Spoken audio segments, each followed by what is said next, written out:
Good day and welcome as we go about explaining how to download Primal Pictures 3D real-time virtual dissection tools. Now, first and foremost, if you're currently on campus and connected to the university Wi-Fi, or if you're sitting at home, the sure, tried and trusted method to access Primal Pictures is via your library database. Now, I'm going to go ahead and select my preferred web browser, and I've elected to use Stellenbosch University's library database for this example. I'll click on the appropriate link, move down to the search bar, and then either search for anatomy or Primal Pictures. And this highly depends on the naming convention that your university's library has used. But remember that those two are exactly the same.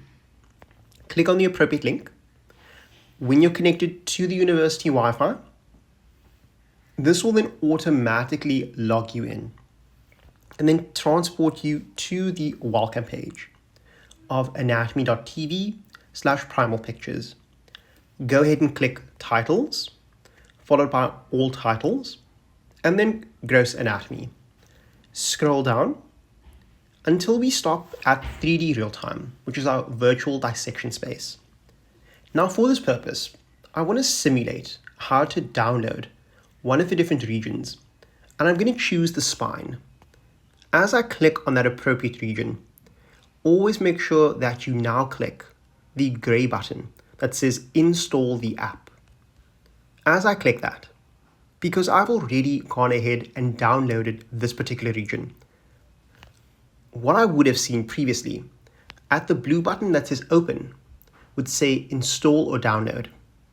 Once that's been completed, I want you to then go back to anatomy.tv on your web browser, click No, and then reselect the spine, and now choose the orange prompt or button that says launch the app, because this is now going to authenticate using the library database. As the app opens, it's going to provide me with 4 different windows. And because I was connected to the university Wi-Fi, as well as using the library database, what I would have done is clicked on that yellow button that says Existing Anatomy TV Login.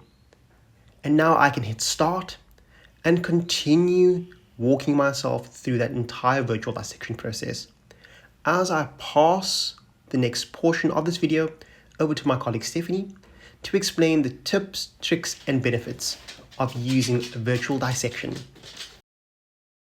Hello and welcome to this tutorial on how to use Primal Pictures 3D real-time mobile applications.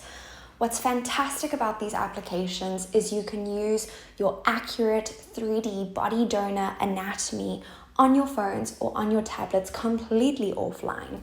So I'm going to click Start here. And if you are familiar with the 3D real-time desktop interface, you'll see that this functions very similarly.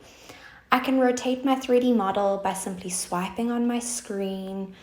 I can select structures and get their names and use any of my virtual dissection tools at the bottom of the screen to either hide structures, ghost structures, or inspect structures. For example, what's fantastic about the app version of 3D real-time is it also allows you to use augmented reality. So any of the 3D models we have available to us, we can project into our room using the camera on our mobile tablet or smartphone. But before we do that, let's quickly run through some of the other important functionality of this app. So if you click the 3 lines at the top left-hand corner, this is where you'll open your menu.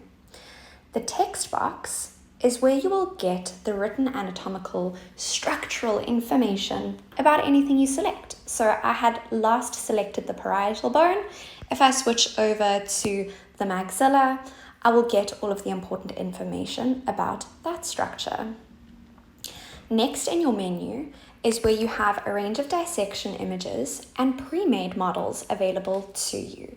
So I could select any model and choose the tissue depth most appropriate for me, and then I'm ready to do what I want to or need to with this model for my education.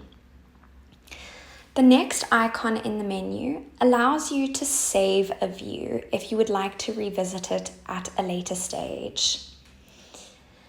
Next, we have a range of settings available to us, and there are two important settings I want to highlight here. The first is the cadaver colors setting.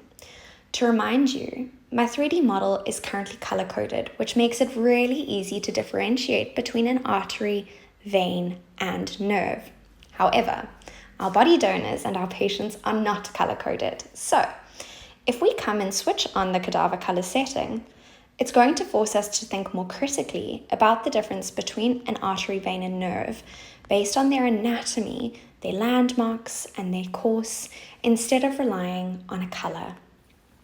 Another important setting here is the augmented reality function, but this one we're going to try at the end of this video. So I'm going to switch my cadaver colors off now and go through the rest of the menu. Here is where you can add labels or pins into any of the structures. You could also draw and circle some structures if you need to, and you can save an image of anything you have created using the camera icon. I'm not going to save this right now, but I could download this to my phone if I wanted to save it as a study note. Then you can share a link to any view you have created or are looking at. And lastly, you can manipulate your model using these arrows at the bottom, but it's actually much easier to just use your finger on the touch screen. Then, moving over to the right-hand side, if you click the 3 lines in the top right-hand corner, you can create your own 3D model. So I'm going to clear my 3D dissection table using the clear button at the bottom right-hand corner. And now I could come here and completely customize what is shown in my model. There I clicked all of the bones, so they all were added, but I could come here and just take a look at the ethmoid bone if I wanted to.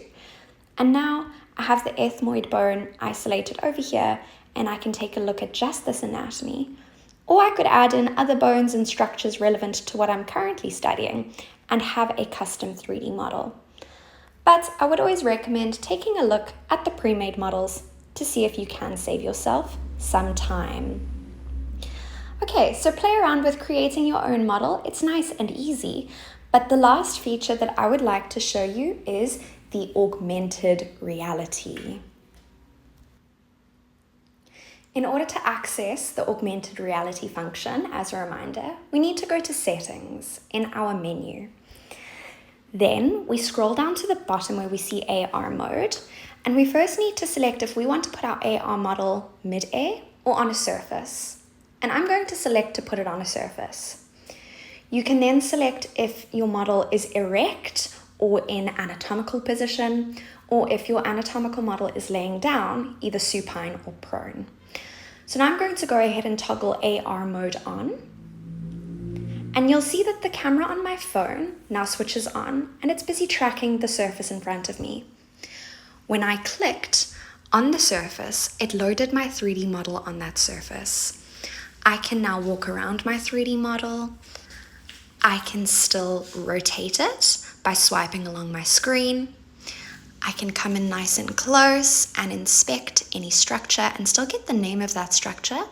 And if I click on the text box, we'll still get the important information about that structure. And once again, you can use the icons at the bottom of your screen to perform a dissection. We could start hiding some of these structures, or we could ghost them if we wanted them to be an X-ray view, and use any of the options available to us here in AR. A great thing to think about is superimposing these augmented reality 3D models on your body donor or on a friend if you're wanting to understand the surface anatomy relating to deeper structures. So that's one idea to think about, but I really hope you enjoy this application, especially the augmented reality function, and I hope you enjoy making your learning come alive with the power of Primal Pictures.